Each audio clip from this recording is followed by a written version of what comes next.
Brew Strong is brought to you by Blichmann Engineering, home of the top-tier brewing stand. Visit them online at blichmannengineering.com.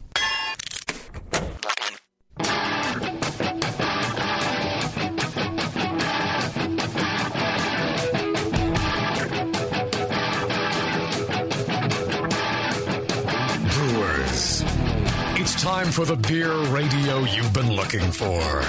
This is the show that dispels myths, tackles the toughest topics, and makes no apologies for geeking out on beer.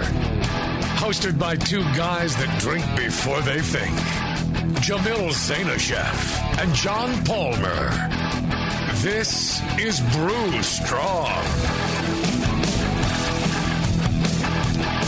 Hey, howdy, hey, my brewing brothers and sisters. Greetings, Cretans. Hello, brewing brothers. You're going to work John on from that. Indiana. That's all I got. That didn't. It's all right. Yeah, it was lame. Yeah. It's all I got. That's all I got. Look at Bevo. She's showing me pity. Show me a little pity. She showed you a titty? What did you say? Jesus, John. Pity with a P. You're going to take that and run with it now. I just know it. She showed you her pee? Holy smokes, John. What are you doing over there? Why do you keep coming back here, Bevo? Honestly, I don't know, because it's not like I'm paid well.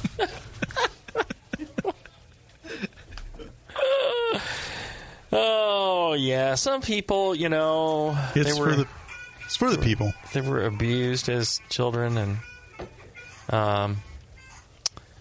and didn't learn to turn the phones off and things like that, you know. Very, very... Oh, my God. Yes. So we're going to do a show today. And we're going to talk about something near and dear to my good friend John Blichmann's heart. And what would that be? I have a guess. Beer? No. Yes. Brewing. Beer and brewing. Triple mashing. Triple and double double. mashing. Right. I did the double twice. Everything except for single. And I did the triple. Yes. But I've And yet you to get do the pentamash. The pentamash. Yes. That's our good friend John Blichmann from Blichmann Engineering. You can see there a lot of the very clever and interesting products that he's come out with over the many years at BlichmannEngineering.com. As a matter of fact, like one of the very first things that really just wowed me about your genius was the beer gun, and how you just completely rethought how beer bottles should get filled. And I thought it was just brilliant. When we do the Evil 3 release and we fill growlers off the fermenter for people, we use beer guns. I got all my brewers sitting there running some beer guns, and that's how we fill them. And it turns out great. They get the freshest beer possible. They get them filled beautifully with a purged growler and all that, because the beer gun easily allows it. I know of places where people have set up beer guns to fill growlers at their pubs and the breweries. Yes. Absolutely. So very cool. And so that wasn't good enough. You weren't satisfied with just making it, reinventing the way beer was put into containers. You actually have improved it. You've got a new version of the beer gun. It's got a much more ergonomic handle. It's got a permanently captured rubber tippy end thingy. Yep. So no more lost tippies. Kept all the real good items, which was the core of the design, and got a lot of good user feedback, and made some of those changes, like the tip. There you go. More ergonomic. I'm a lefty, so I made this very ambi, which is nice. But it integral pieces comes with a nice carry case, so you have a place to put it. We use antimicrobial hose for the beer line. Nice. The silver lined hose. See, that's what I love about you. It's not good enough just to come up with a great thing. You think of all the little extra details. Like when the last show we were talking about the cornicle. it's like a lot of people will not put a valve on it, or they'll give you a ball valve or whatever. You're like, no, butterfly valve. Mm-hmm. This is what you need. You shouldn't be using something else. This is what you should use. And that's what you make sure you're providing the best possible experience for the users, which is wonderful. Yeah, simplicity is always one of the mantras that I use. Is it simple enough? Mm-hmm. Have we taken out the unnecessary? Because it's easy to design something fairly complicated with lots of things going on, but it takes time and patience to make a design where it's just down to its simple core. Justin could use it. Well, close. I mean, that's the goal you're talking about. Steve could use it. No problem. Yeah, you're kind of pushing it here. But take it easy. Yeah, I mean, for John, for you, and a true engineering solution is simple, elegant, but comprehensive. Something that puts all the features that you, as a brewer, want in a product, and all then right, make John, it. Stop sucking them off. Come on. And getting rid of the clutter. Clutter, yeah. Can't stand cluttery designs. Elegant. Yep. Oh God, yeah. Well, yeah. I elaborated because that is the same kind of solutions that matter to me. No, don't puffery your own self. Okay. No, I agree. I agree with you. I'm just giving you crap. Okay. Yes. So double mashing and triple mashing. Right. So it's been a year since we did that show. Right, and so let's go back to the whole genesis of the idea, because I forgot about this, but I remember now we were at a conference and we were sitting there doing the live show during the... Yeah, was the last one? No, it had been San Diego, right? Maybe it was San Diego. No, last year was it in Boston. Year before that. Yeah. Was that in Grand Rapids? No, I wasn't there in Grand Rapids. Yeah, I think it had been San Diego. Well, it was at the NHC. It was at the NHC. And we had some questions or something about the Brew Easy. And, right. And people were asking how much you wanted to make how much grain if you wanted to make a higher gravity beer or something. Mm-hmm. And then I guess I suggested just taking the word out of one and throwing it into the other. It was brilliant, Jamil. Well, I hate to admit that on radio. Yeah, actually, now you bring it up, somebody had written in and said that how brilliant you were that you figured out to do double mash. But clearly, I was the genius that day. You were the catalyst for that. Oh, I came up with the whole solution, everything. But unlike Jamil, I actually did something with it. Hey, I cannot be required to think of everything. Check and mate. And implement it. I'm the idea guy. No, you're the implementation guy. No. I'm the idea guy. We're not talking about the same grain bill, or are we? Same grain bill. Same grain bill. Yep. Yep. I split. I think we were doing a 5-gallon batch, 30 pounds of malt. It had some specialty grains in it, but I made 2 identical 15-pound mashes. Right. Now, see the way. All right. Well, what brings this back around is you've tried the triple mash, and you brought a beer for us to try. I did. Done that way, and just recently I did a collaboration with Evil Twin Brewing with Yippa, and we did essentially a quadruplets. Evil quadruplets, we call it, which is our Evil Twin recipe, tweaked a little bit, but essentially taking our Evil Twin recipe and doubling it. Twinned and cloned. Wow. That's phenomenal. And so we took that, and in ours, we didn't do the same recipe twice. Well, the way we envisioned it was... what we could have done is taken, because we had a certain color and malt profile that we're looking for, we could have taken that and split it out to the 2 equal batches So in that case, I would say design the beer you want with all the grain and what the gravity is. Mm-hmm. And if it won't fit in you've got a beer you want to brew, and you're like, I wish I could brew this, but my Brew Easy, doesn't hold enough grain. It's some insanely high gravity beer. Well, just come up with a recipe. You just cut it in half, and it'll fit in there. Oh, that still won't fit. It's too big. Okay, cut it into thirds. Just cut it into thirds equally. Load it up 3 times. Take the wort out. Dump it back in, and you'll get there. You can do this. And we tried, a similar thing for us. It was just easier to brew our regular beer first. Our regular recipe, all the specialty malts and everything, all in it. Got one that batch. Dialed in already. Ran it out to the kettle. Okay. And then we just loaded all the additional base malt that was missing.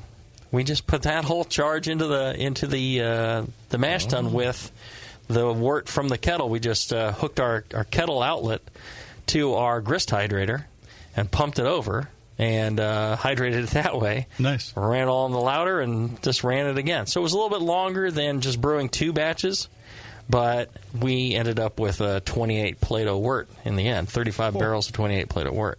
Wow. So that's like 10. That's at least 112 points of specific gravity. It's probably more like 114 or something. So it's a specialty grain first and then back charge it. Yeah, just add the balance of the specialty malt. But you could, like John's saying, you can just split up whatever recipe into, exactly the same portions with specialty malts in each of them. The nice thing about that is, your any sort of water treatments and stuff, you deal with that way. So now, did you do any sparging? So here's the interesting thing. We had to, because we wouldn't have had enough water to rehydrate the next set of grain and still draw off the amount of liquid we needed. So water capacity issue. Well, yeah. So the grains suck up too much of the water. So we what we did was just sparge our first batch further and collected all the liquid we needed. So instead of collecting 37 barrels, we collected more like 40-something barrels to make up the difference. So and then so what was absorbed by the second batch of grain was there. Right. And so all you had to do is draw off. Instead of it just being simple water, it was wort at 4 or 6 Plato or whatever it turned out to be. Right. Which makes a lot of sense, actually. Yeah. So we were able to. We didn't quite double our gravity, but I think it was for a couple of reasons that. I tell you what, let's get into a short break, and when we come back, I'll tell you about why I think we didn't hit our numbers. All right. We'll be back right after this. The 21st Amendment. Watch out! Do you like beer? They make beer. Watch out! Do you like friends and fun? They make friends and fun. Watch out! Do you still like to have a good time? The 21st Amendment. Watch out! The 21st Amendment in San Francisco, located at 563 2nd Street, 2 blocks from the building where baseball is seen and played. Try their beers in the pub or try them in the can, featuring Monk's Blood. Made with real monk. Watch out! So why not have the best time of your life? Go to the 21A and Sean O'Sullivan will personally greet you with a can of Monk's Blood. The 21st Amendment. Watch out! This advertisement is not in any way affiliated nor associated with the 21st Amendment Bar and Pub, nor its subsidiaries or affiliates. This telecast is not copywritten by the 21st Amendment for the private use of the Brewing Network. Any use of this telecast without Jamil Zainashev's consent is prohibited. Suck it, JP. Your support of the Brewing Network means everything to us. We couldn't produce shows without you. And we love giving you something extra for that support, like Brew Your Own magazine. You already know it's a great brewing magazine full of recipes, equipment how-tos, discussions of beer styles, and brewing techniques. Whether you're new to brewing and just starting out or you're an old pro, you'll always learn something from the articles in Brew Your Own. Plus, their amazing special issues like plans for building a Brutus 10 system, 250 classic clone recipes, and the Homebrewer's Answer Book. Brew Your Own magazine and BYO.com are awesome resources for any brewer, whether for yourself or as a gift. When you subscribe or resubscribe from the Brewing Network homepage, you directly support programs like this. Get a great magazine and support the Brewing Network. Subscribe to Brew Your Own right from thebrewingnetwork.com. Are you a member of the White Labs Customer Club? If not, you should be. It's the easiest way to earn free stuff for turning in your old homebrew labels from either Vials or Pure Pitch. All you have to do is save your labels and redeem them for things like free yeast, an exclusive White Labs t-shirt or sweatshirt, and even the opportunity to brew with the yeast man himself, Chris White. Signing up is easy. Just go to whitelabs.com/customer club, fill out the registration form, and then mail in your labels. They will return the favor by sending you awesome White Labs swag. Go sign up today at whitelabs.com/customer club. White Labs, pure yeast and fermentation since 1995. Since 1979, Williams Brewing has offered the finest equipment and freshest ingredients and the best customer service in the business. Check out their brand new patent-pending mash and boil 110-volt electric mashing and boiling unit. This compact all-stainless unit lets you mash, sparge, and boil just about anywhere that has a 110-volt plug. Double-wall construction adds to efficiency and safety, and a precise thermostat keeps temperatures where you want them. Unlike insulated buckets and converted coolers, multiple temperature rest mashing is easy to do, all for under $300. They also feature the Mark II work pump, a magnetic drive high-temperature pump that does the work of pumps that cost twice as much, as well as exclusive Brewer's Edge regulators and quality Keg King kegs and disconnects. Check them out today at williamsbrewing.com to brews their vast selection. Back to the beer guys that make other beer guys look like wine guys. Brew strong. All right, we're back. Hey, Porno Steve. Yes? Have you heard of the Brew Guru app? I have heard of the Brew Guru app. Do you have the Brew Guru app? You know what? I still don't. Why not?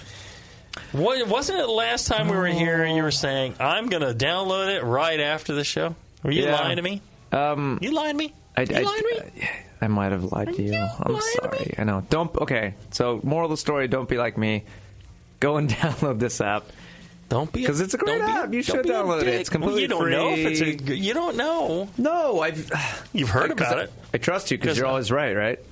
Well, there you go. That's the first wise thing you've said. No, the AHA, for its members, provides this Brew Guru app. You can download and try it for free, see if you like it. But I'm telling you, you will love it. It is quick.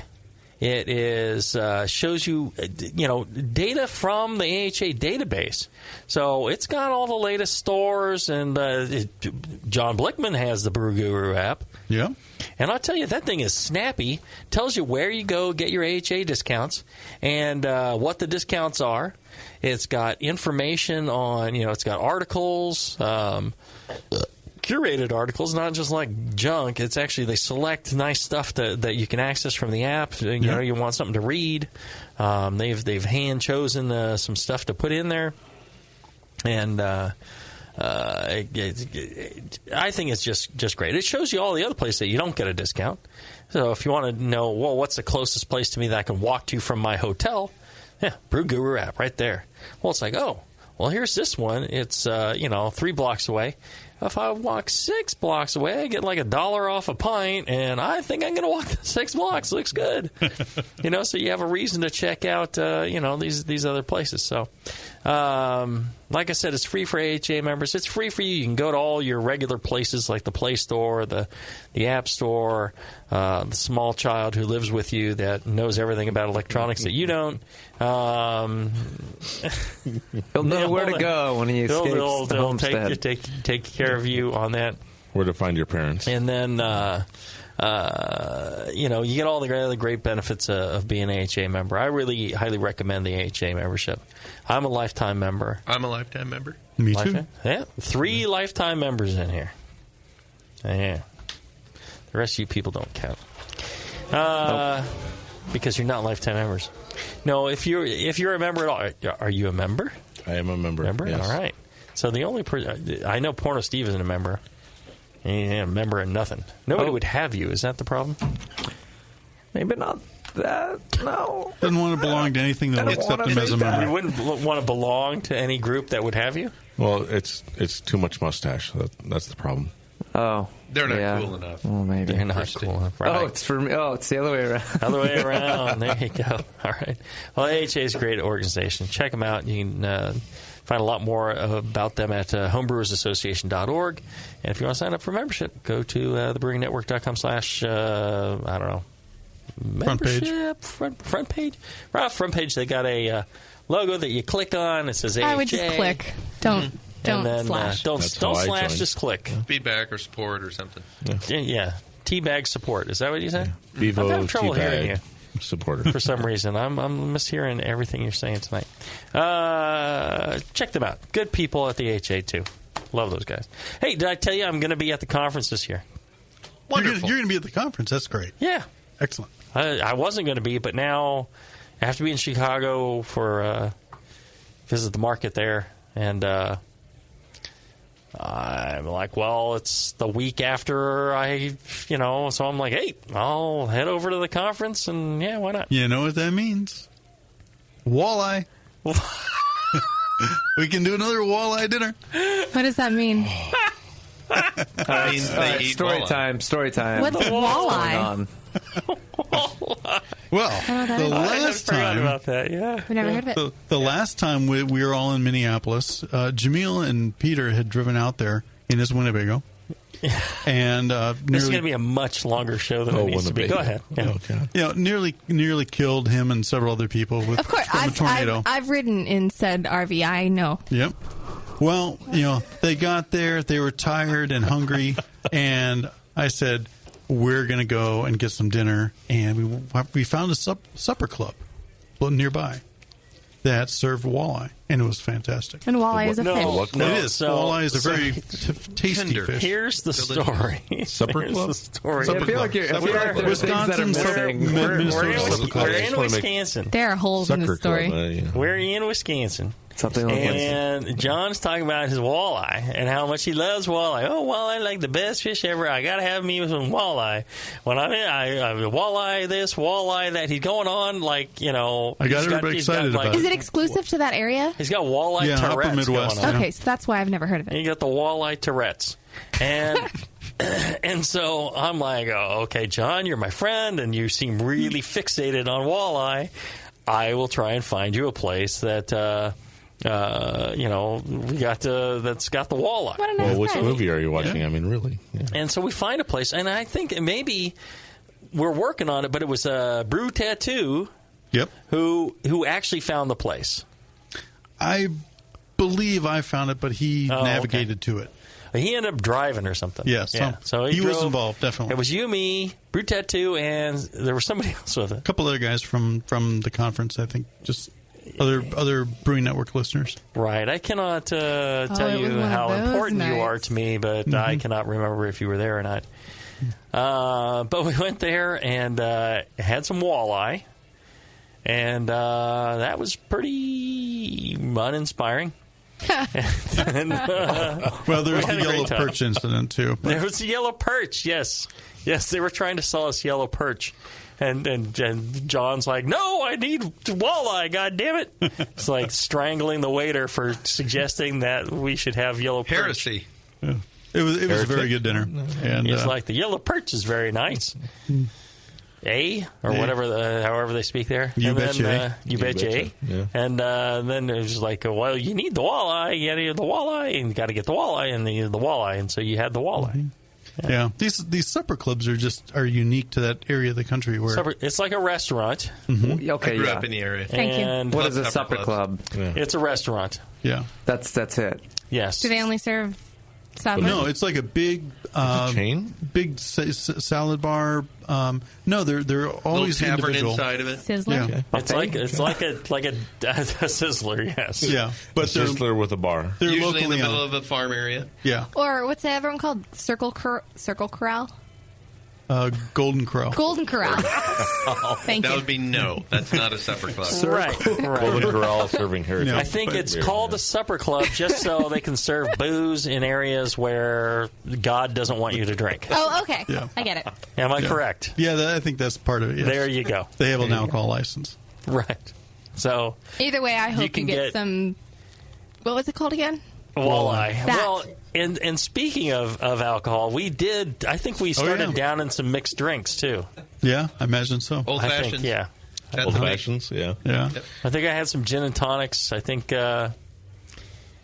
were all feeling no pain by the time we left. Well, you and I have had a number of memorable dinners like that at various conferences. Yeah. Minneapolis is the last conference I went to before I became a parent. I went for it that NHC also. It's also one I remember the least. My fondest memory now, John, is our hand pulled noodle. Oh yes, that was a good one too. Yes. Who's pulling whose noodle? That sounds dirty. It was delicious. Yeah, very local, hand-pulled noodles. Yeah. Organic. The noodle was very hand-pulled thick. noodle. Portland, thick noodles and Ooh. long. They pull them right there in front of you, man. They do. Nice. Yeah. Bebo just baby bars. And you could go various levels of spiciness. Again? Oh, it was fantastic. Mm-hmm. It was absolutely fantastic. Yeah. What was that, like Frank's or... Yeah, it was like Frank's noodle or... Yeah, it's in some house. I was say Frank's coconut Freezer. oil or olive. It I was don't know. tremendous. Yeah. I got to get back there. I told you about it. That's the noodle place I told you about when we were in Portland. Ah. It was not far from where we were staying. We could have man. walked there. Oh, yeah. We never went to the That noodle. fun trip that you took Taylor on? Yes. You were probably pretty close to it. If you walked out of the shitty area you were in towards like where the normal people were, you would have run right across it. Yeah. Frank's Chinese noodle or something like great. that. The Yeah. bridge that I was sleeping under? No, just kidding. Oh, yeah. It was pretty darn fantastic. We got to do that. This year. All right. Mashing. We've so totally lost track of everything.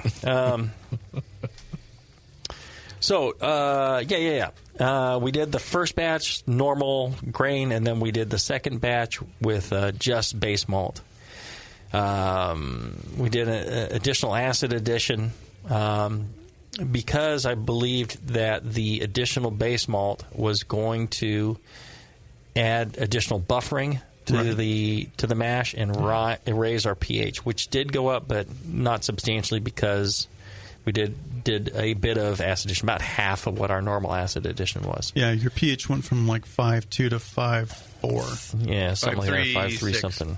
5.36, yeah. I think Not he's right. Oh, wow. He's got the Rain Man going. Yeah. Man. Not a huge increase, but... Right. Yeah, as you're saying, you went base malt only in the second one. Right. And base malt has a baseline pH of like 5.8 to 6, so it represents a more alkaline quantity than the mixed grain bill, which would have would have especially- some roast barley and stuff like that. Right. And goofy, So- as it may sound, but temperature-wise, what are we talking about for first mash? batch and then second? Well, we were shooting for like a 149. Okay. Because we're going for 28, 30 Plato.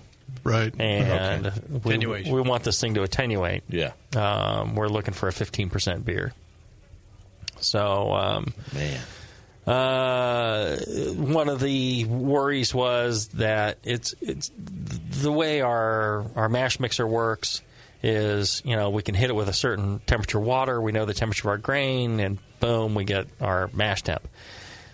We were running the wort out into the kettle from the lauter and holding it there and then heating it up with the steam jackets to approximate a temperature we thought would work, and then running it out the bottom through a hose up to the top of the mash mixer to the grist hydrator. So we were shooting a little low just because we didn't want to overshoot. And so we shot in a little low, and then we raised the temperature up a few degrees with the jackets on the mash mixer. No, and then this happened 3 times, or We just did it twice. Two batches. Just a double. And I believe this is the first commercial instance of this double mash thing. I've never heard of it. We searched everywhere we could search and never heard of anybody doing it because we're like, hey, is there any tips on doing this? We weren't sure how it would work, but I was convinced. Because my good friend John Blichmann told me it worked, I believed it. I'm like, we're doing it. We're going to have to do this. Oh, we were going to do it with you. And I made all this up. I just threw extract and I was like, we were going to do it with you, but we couldn't do it. We couldn't do it today, and we couldn't because we wouldn't have the tank. So I'll come back again. Yeah. So we ended up doing it with Yippa. We'll do a pen of mash. Well, it certainly was fermenting really well today when we came by. Yeah, we have no problem with fermentation. But initially, the runnings we were getting indicated that we would get, every bit of our anticipated gravity. We would get double, no problem. And which would have put us over 30 Plato. But the guy who was controlling the runoff, he went to lunch. Another guy got on deck, was a little impatient, and ended up cutting the mash, and we ended up at 26. We had a little sugar, got at 28. But I believe from the numbers we were getting initially and what I know of how all these things work and how our brew house works, we would have gotten 30 Plato, no problem. I mean, we would have been just a hair off of 30 Plato. Double. Yeah. So it works. It works just fine. Nuts. And grain, no sugars, no nothing. Right. Well, we ended up throwing some. I told them, I said, well, throw in a couple 100 pounds of dextrose because they ended up coming up short. And I needed to get at least 28 because I want to get to 15%. So, yeah. Okay. Worked out beautifully. And charging through new horizons, Jamil. Yes, we're a little freaked out about, well, how are you going to repeat this thing? It's like, I think it's fairly repeatable. I mean, it's the temperature of the kettle, but I think you mix the kettle, you get a good temperature on that, you get used to, what kind of drop you can expect, and I see no reason this couldn't be used every day. Yeah. Wow. My first go through it was very similar. I got pretty close, but it was more just trying to sort out what was going on, what was going to be used water-wise, temperatures, things, and then the next time pretty much hit everything spot on, and then I did the triple mash, right, and just showed that it doesn't matter if you do one giant mash, two half mashes, or a third. Yeah. 3 parts. Which makes sense. Yeah. We all came up with the same numbers. Yeah. Nice. The nice thing about the method is that with the Brew Easy and in a no sparge kind of system, the runnings gravity is entirely dependent on your water to grist ratio.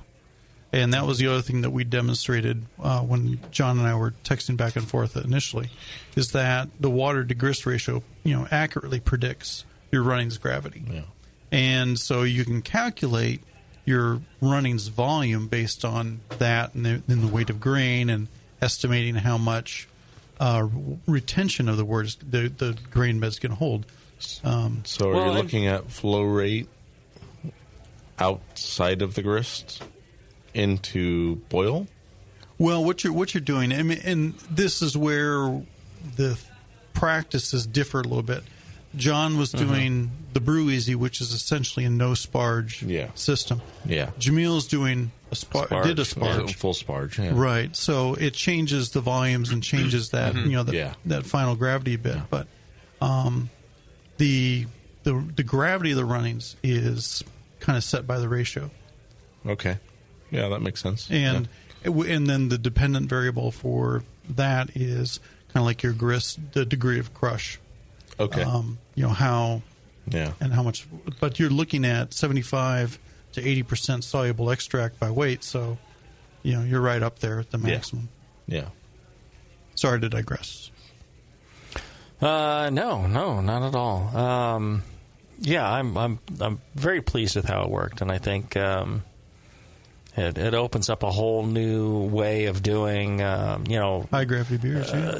Because for sure. I was talking to Yippa, and he was saying that he did like a 40 Plato beer at one point, but had to boil it down for 8 hours to get to that point. And, we didn't have to do anything but our regular boil. So we didn't load a bunch of heat into it and excessively, boil this stuff. We just did this. It took us a little bit longer because normally once the first grains reach the lauter, we can start doughing in our second grains that are coming in the next batch. We have 90 barrels of hot water, and we just start mixing in our next batch of beer in there, and then the lauter goes out, and the grains get dumped, and then that mash moves over to the lauter, and then we can start the next mash. Yeah. In this case, we had to wait for the lauter to be complete, and then we could start doughing in the mash. So that takes about 20 minutes, but we also had to heat it up, so that took us a little bit longer. But it would be an additional 20 minutes or so to do this method versus our regular 2-batch day.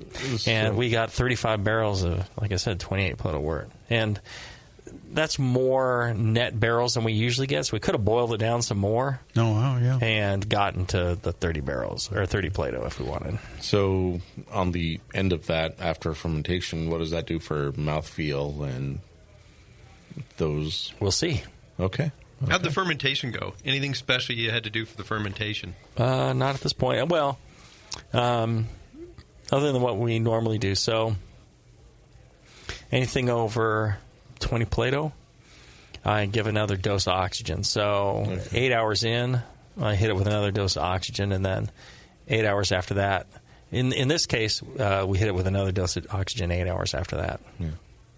So you give 2 more additional doses of oxygen. Just to keep yeast happy and alive. Yeah, you're trying to ensure that the yeast growth, you end up with a good, level of sterols in the membranes, so they can keep the membranes pliable. Yeah. And can handle the higher alcohol that's coming. That makes sense. Now, I've been told that Dogfish is using 001 and getting up into the 20-some-odd %. But I've also been told 001 will not do past 15. Well, but that's where some people say it only does 9 to 10, but I've seen it do 15. So I'm curious. I'm curious if the. But you have but Dogfish is Super 99. Dogfish is adding oxygen and sugar every day when they do that. Well, so that's how they get Simple it sugar? up there. Yeah, something easy to eat, and so I think there's a lot of opportunity here for when you want to do it. We're looking at this for future bigger beers because we were struggling with some of this, either using insane amounts of grain and getting very little runoff. Right. Instead, now we can get a full batch and just do 2 loads of grain in. So we're still using an insane amount of grain, but I think we're getting a much better result. It's probably easier to lauter for you, too. The lauter was a little slower because of the higher gravity, it did run slower. Okay. I noticed the same thing, being a little thicker. Okay. Right. But patience is a virtue there. Some of my people don't have any patience. Yeah. So. But I mean, I was kind of I was thinking, trying to do it all, a high gravity batch alone, one batch, trying to lauter that, double the amount of grain. Well, the amount you end up running off is so small. So, this worked out great. I'm so glad we did it. So the opposite would be trying to run extra water at lauter, like get your temperature way up and try to keep converting, even though there's nothing to convert? No, it's just a matter of squeezing the bed. Squeezing, yeah. Yeah, I mean, if you look at brew in a bag, you get less wort retention in the wet grain. So that would work really well with this technique because you can squeeze out more wort. In Jamil's case, they were looking, coming up shy of their total volume they wanted. Yeah. So they sparged a bit, and because they cut the grain or raked the grain bed and Well, we didn't sparge with water. We sparged with the wort from the previous. Yeah. Oh, you did? Okay. Yeah. So it was all, we didn't add any. We added additional water in the first batch. Okay. That makes sense. Took additional runnings and used that as our sparged liquid. It's like a short runnings, then high runnings afterwards to try and keep going because you're adding extra base grain in your second to third batch, right? Second batch, yeah. Kind of. All right. Yeah. So, John, you did a triple mash. Yes. Which I'm assuming means it was this, but 3 times. Correct. Now, was all of them... See how I figured that out? Yeah. That was brilliant. The math did not escape you there. So what I was trying to prove out with John was his chart is if basically to help him prove out the water to grist ratio determining your running gravity. So I did the double mash, which was the exact same amount of grain as the triple mash. I just did it 3/3 as opposed to 2 halves. Okay. So, but the process was the exact same. Right. I figured out how much water I needed for the whole session, and started with that, and just went through mash 1, mash 2, and then finally mash 3. Okay. Excellent.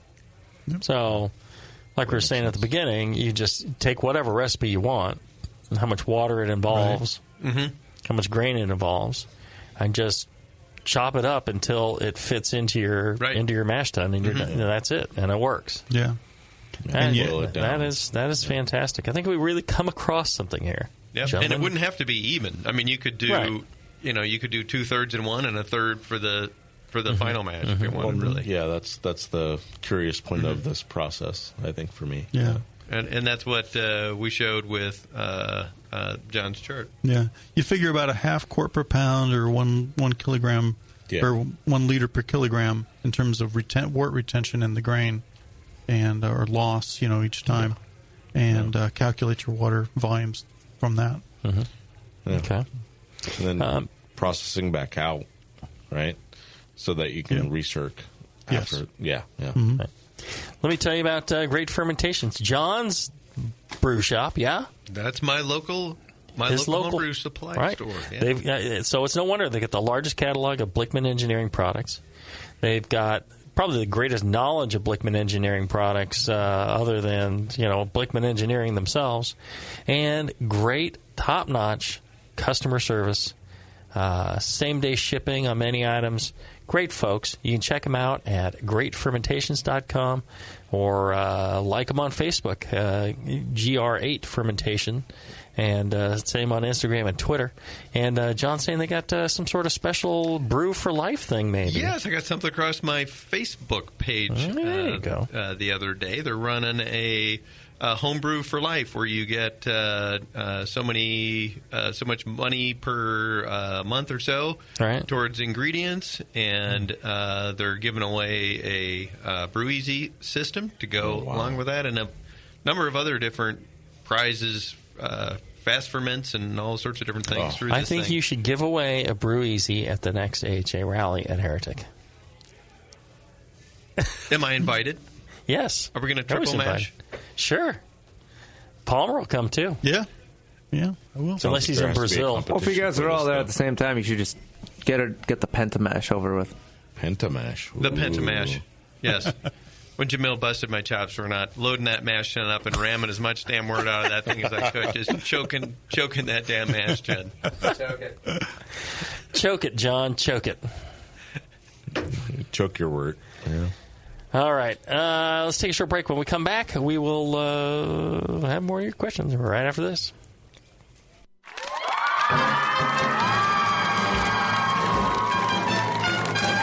BN Army, have you heard the latest at Hop Tech? Since Hop Tech has doubled in size after a huge expansion, Jade and Roberto can stock even more of the best quality homebrewing supplies and equipment. Over 60 kick-ass varieties of hops and malts, monster truckloads of quality brewer's yeast, including White Labs, Y yeast, and multiple dry yeasts. They even have all grain systems from Grainfathers and Ruby Street Brew Systems, thanks to Jade, the brand new all-grain brewer. And don't forget about their 10% discount to all BN Army members. Jade and Roberto are waiting for you. And all of your brewing questions over at hoptech.com. Hoptech, totally not sucking since 1983.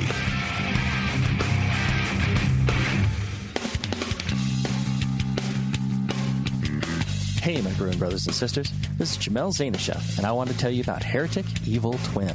You might be familiar with my homebrew recipe, which uses massive late hopping to create a balance between the malty sweet and the hoppy bitter, along with an outrageous malt and hop character. I wanted a beer with the same bold hop and malt character, so we played around with the homebrew recipe until we were able to make a great commercial version too. We've created a beer rich in malt character, full of caramel, toast, biscuit, and an ever so subtle roast note. On top of that, we piled in an insane amount of Citra and Columbus hops at the end of the boil, as well as in dry hopping. This damn-the-cost approach to hopping gives Heretic's Evil Twin a great blast of citrus and tropical fruit that can't be matched by any other hop.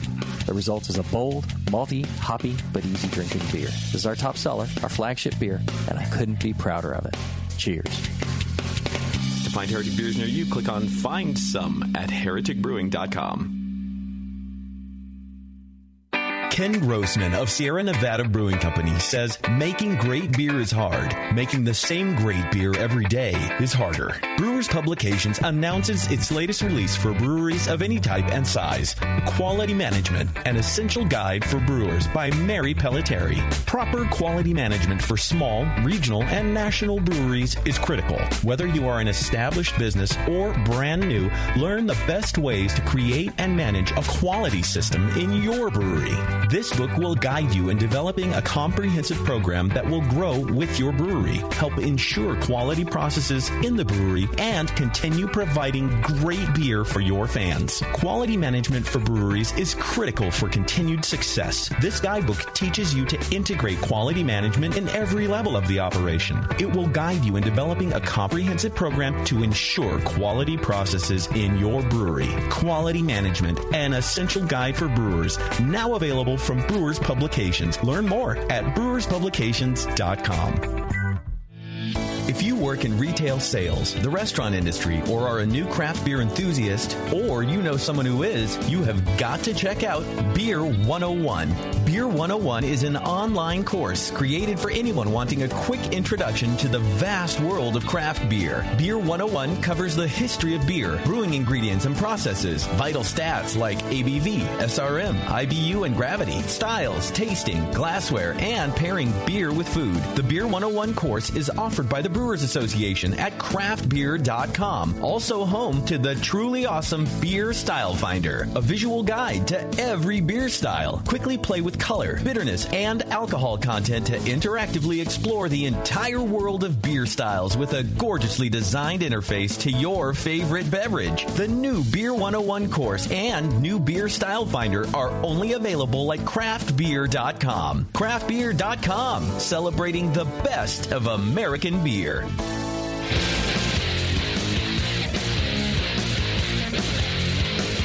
Back to the two guys that know how to turn beer into beer. This is Brew Strong. All right. We are back. Sorry. Is that how you work the forge? Nice yeah, drum roll. Yeah, I thought it was, it was intended to be a drum roll. We got a whole band right here, man. Is that a paradiddle or? All right, so we're talking your triple mash. So essentially same amount of water and like John's saying, a retention of about a liter a kilo. Right. Which is real easy to remember. Yeah, I think there's something to be had for this. Any tips you would have for people, John, about attempting this? What was the difficulties you had that you solved on your first one? Figuring out the water usage. Right. And it helps to use a program like Beersmith. Mm-hmm. And I created what I called an overall recipe, which was all the malt, all the water, so Right. I could figure out how much total water did I need, Right. and how much total malt did I need. But if you made a recipe, if you imagined your mash tun big enough to hold the whole recipe, and you just made a recipe for that, you'd be good, right? Then it doesn't really matter. Then you just take that and then chop it up for whatever size your mash tun is. Right. Correct? Mm-hmm. Yeah, that's fantastic. I mean, it couldn't be simpler. So you're chopping up the same pH through three beers, 2 beers, doesn't matter what. Well, however many. In terms of pH target, you're always looking for a pH between 5.2 and 5.6. Correct. Depending on your style, a little lower may be more appropriate, a little higher may be more appropriate. Well, 5.2 to 5.4, 5.4 to 5.6. Yeah. But yeah, you're still looking for something in that general range. Okay. And then I made sure that I had like 100 ppm of calcium in the water that I did, and I didn't have any trouble coming in on my pHs. I didn't have to do any additional treatment for subsequent batches, and I don't remember the exact numbers, but they were. I think we had one that actually dropped a little below. By the time 5.2. by the time you get to the third mash, the pH was dropping down to like 4.9, if I remember right. Was it that maybe low? 5? Maybe it was 5. But you should be able to calculate your water additions, any minerals, acids, things like that. In total, yeah. In total with the total batch. So Right. I think maybe, because otherwise there's no reason that the pH would change. The collection of the wort, the reloading of the wort into the next batch of grains, there's nothing fundamental about that changes that. Well, I guess the question I'm asking is because of specialty grains compared to base grain, where are you falling in between batch 1, 2, 3, or however many batches you're doing? If you're taking the entire batch and just splitting everything up equally into thirds. That's how I did it. Shouldn't make a difference. It shouldn't. Everything should be the same. Yeah, but even if you weren't, which is how you did it. Right. We did all the specialty grains and the regular beer first, and then we just added a full charge of base malt. Even if you weren't, the initial beer has some of the acid addition to it. Yeah. Your later ones do. I mean, you would divide up everything. Right. All your mineral additions, your acid additions, everything. Although, I guess, you need to overcome whatever your water is initially. Right. That's a heavy play in what you're talking about, especially at volume. Right. But you would be doing the same for that much malt anyway. Right. So I think that I found it really nice because it really was pretty insensitive to how you added the grains and when. It was more get your water, your total water figured out, get your water treated as if you're putting it all in. More sense. And then, split it even enough. Right. You're it's essentially going to be around the same no matter what you do. Right. Yeah. Yeah. The nice thing about doing this in terms of a no sparge, all the water at the beginning, is that you can make all your water adjustments up front. Correct. And then all you're doing is swapping out the grain each time. Yeah, you're taking the old. If you think about it a different way, you're just taking the old grain out of the liquid that's in the mash tun, throwing it away, and throwing new grains in there. Yeah. Now, physically, we're draining the liquid out, throwing the grains away, putting new grains in there, and pouring it back in. But logically, that's all you do is removing those grains, adding new grains, removing those grains, adding new grains. Right. And apparently, as much as you want to do it, there's no end to this. Yeah. You could get to whatever gravity you want. There's got to be a solubility limit. Oh, there has to be. Yeah. But that's when you got into do the pentamash and stuff as much grain in there as I can. Yeah. Is that when I started saying that? Generally, I'm drinking very heavily when you and I are together. So to drink. It's no wonder I can't remember most of it. Yeah, the brew in a bag method, lends itself really well to this because you got all the grain in the bag, you dip it in, soak, bring it out, drain, dump it, put in new. dip it in again. So. Well, yeah, and you're teabagging your way to nice high strong gravity. work. Correct. That's right. Yeah. I mean, you could. That's the name of our next article. Teabagging your way to high gravity beers. Well, not. I mean, from somebody who does do Teabagging. a bag, Okay. teabagging your way to grain, right?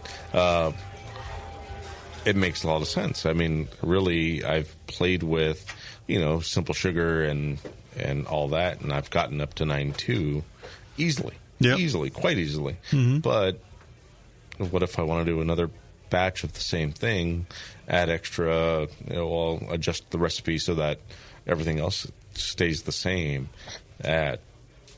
So an IPA that's jumping into the 10s, 11s, 12s, especially at volume, right? But adding more base grain at the end, as opposed to do an extra tea bag, Right. to get where you want. Yeah, that makes a lot of sense. Or So the interesting thing about this also is, let's say you do your runoff, and you've collected in the kettle, and you're like, I'm short on gravity. I don't have any malt extract. Right. Yeah. You could, get a grain bag. Do it again. Do it again. Yeah. Do it again. Yeah. Makes sense. Interesting. Well, I mean, it goes back to second runnings, right? You have breweries that run their flagship beers at second runnings. They're not even playing with their first runnings as great beer, which they are. But you play second runnings and you go, well, this is our flagship beer now. All right. We're going to take a short break, and when we come back, I want you to reveal to me, my Johns, your ideas for what we are going to call this. Now, they call party guile, essentially, when you do the other way. Right. What are we going to call this new technique? Mega Mash Mania. Back after this. Are you looking for a simple brewing system that's great for all grain brewing, but everything on the market seems to be full of compromises? Blichmann Engineering has the answer. The Blichmann Brew Easy All Grain Brewing System. The Brew Easy is a complete system with easy upgrades and a beautiful compact design, perfect for any size brewing location. At its core, the Brew Easy is built on two gorgeous Blichmann Boilermaker brew kettles, a high-temperature March pump, and either a top-tier gas burner or the new Boil Coil electric heater. The Brew Easy adapter lid allows the pots to stack on top of each other, forming an efficient, strong, and compact brewing setup that comes in 5, 10, and 20-gallon batch sizes. Upgrade your Brew Easy system with full automated control by adding a Blichmann Tower of Power temp controller, and make moving around easy with the Blichmann Kettle Cart. The Brew Easy is modular. If you already own a Boilermaker kettle, you can build your Brew Easy by purchasing just the modules you need. The new Brew Easy all-grain brewing system. See it today at BlichmannEngineering.com and brew with Blichmann quality on your new Brew Easy. Since the first time the Brewing Network microphones turned on, More Beer was behind it. More Beer sponsors the programming on the BN because, like you, they love brewing. And like the Brewing Network, they love sharing their knowledge. Morebeer.com isn't just a website to place your next equipment or ingredient order. Morebeer.com also gives you access to free beer information that will make you a better brewer.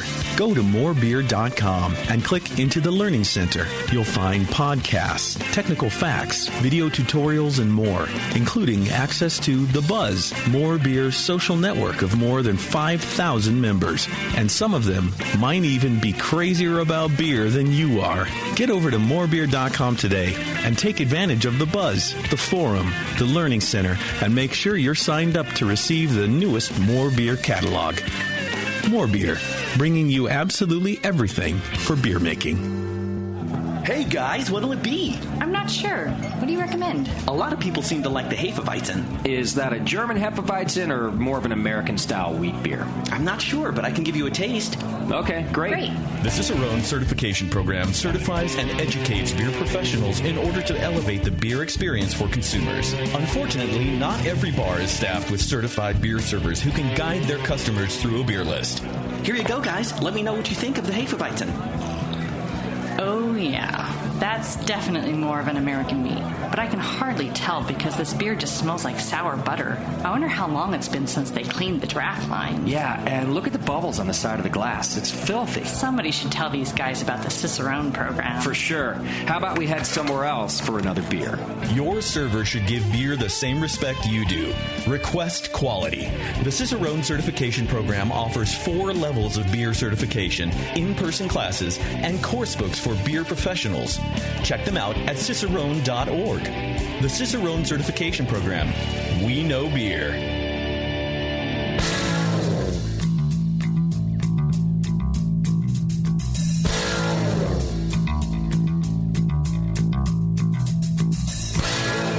Learning to brew has never been so disgusting. This is Brew Strong.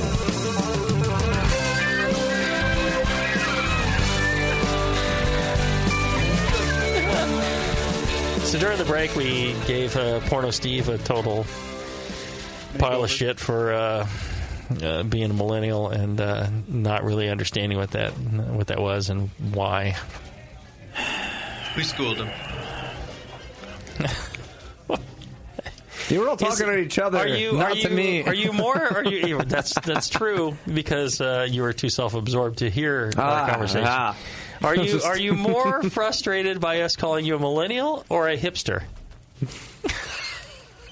Frustrated. The answer is yes.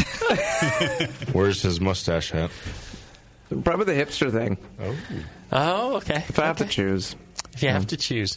Millennial is just when you were born. It's such a broad statement, too, yeah. Hipster is like, I fucking hate those people. I actually know some people who are like that. There's a whole fascinating thing about how the whole hipster thing, how people who want to be different and not part of the trend, they very quickly all become the same. And it was fascinating. Well, somebody did a study on they want to be part of a group. Different, and then they don't want to be part of a group. No, they all want to be different together. Yeah, they all want to be unique individuals, and they're uniquely exactly the same, and they all start dressing the same. That's the irony. And it happens.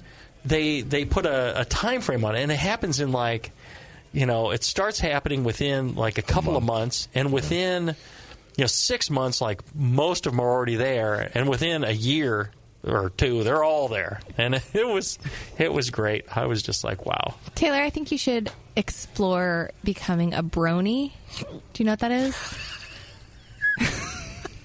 What is wrong with you? You know what it is. You would be a perfect. Or rather, hold on. Let me. What did I do to you? Nothing. I just think to make funny. you say that. I think it's just an aspect that you should explore. I think we could do a podcast on that. Yeah. Thanks to my children, I know what that term means. I think we can get a series of them. I think it'd be amazing. That's probably one of the scariest things I've ever actually known about. All right. Brewing. Yes. Mashing. Cider. Multiple times. Strong ale? Bevo, was that 3 breaks? Yes.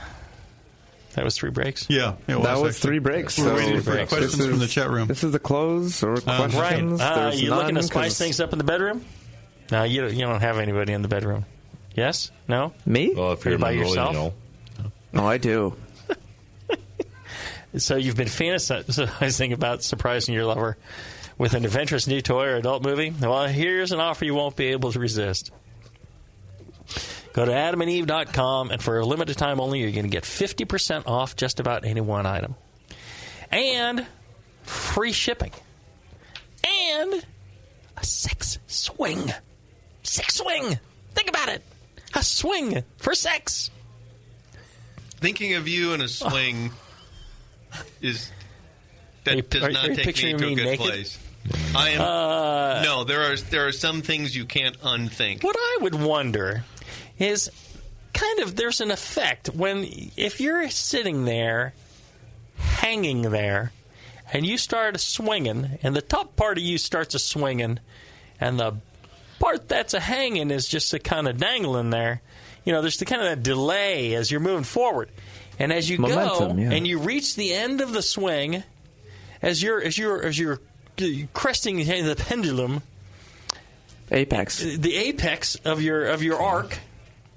Steve went to school. I'm already 3 blocks away. Actually still did. running. Thank you. Running, yeah. The pendulum that is following you would come slapping around. Yes. Palmer's getting out his calculus book right now. No, I'm wondering how the penetration actually works. And then you're coming back, and then it's the whack. Oh, John, I just went to Adam and Eve and looked at their sex swing selection. Mm-hmm. It happens. Okay. What do you mean it happens? What do you mean it happens? So you want one, Bevo? That's what you're saying. I couldn't do this. It's a thing. Oh, you could. I have faith in you. Yeah. But you can very clearly, these lovely ladies make it very apparent how it happens. Ah, okay. There you go. Well, you could be hanging this like John from the tree in his front yard, or from a door in your home, and all you got to do is use the offer code Jamil, Jamil. So, Again, there's the door one. The door one requires a lot of upper body put strength. the woman in the swing. Okay. Some strength. I think the door one is quite good because, well, it depends. I mean, there's the one where you wanted a swinging. Back and forth, back and forth.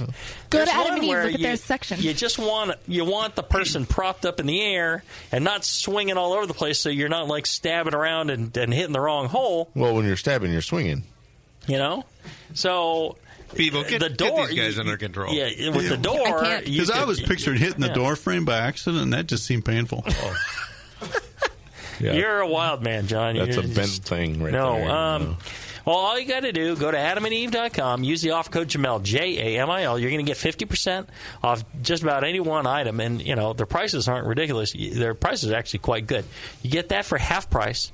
You get the free swing, and you get free shipping. All for using the offer code Jamil, Jamil, at adamandeve.com. I think I'm going to go home.